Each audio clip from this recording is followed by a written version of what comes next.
Hello, these are 4 spraying tips that are going to help you get a better product, save you time, and save you money. First tip is sanding past 120. You probably heard it before that you need to sand past 120 to get a smooth finish, but you really don't need to.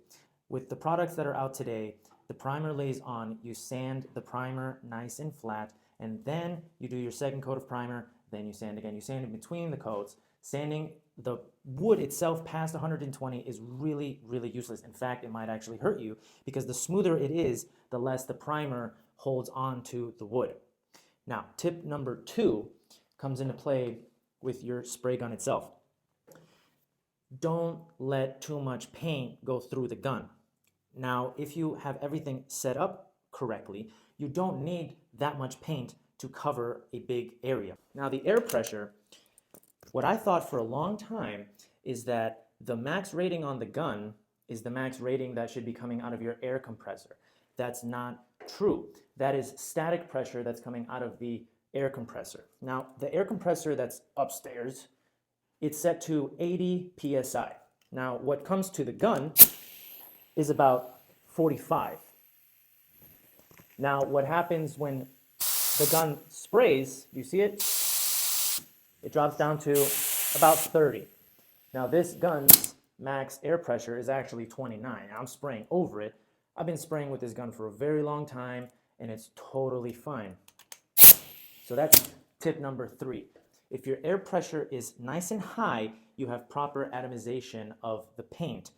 Thus, you get a full coverage with less paint, aka saving you product, saving you money. Okay, now tip number 4, which is even coverage without repeating areas twice. Now let me show you what I'm talking about. Even coverage without repeating areas twice. Now, you're going to want to spray the sides once. You spray here. Don't need to spray that again. Spray all the sides.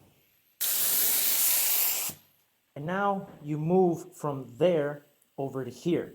And since you've already sprayed in here, you don't have to worry about that. You will cover inside here, you will cover inside there, and you will cover inside there just from spraying down. You don't need to spray every single edge individually because you will build up too much paint. Okay, this is how it goes a whole door after you've sprayed the edges.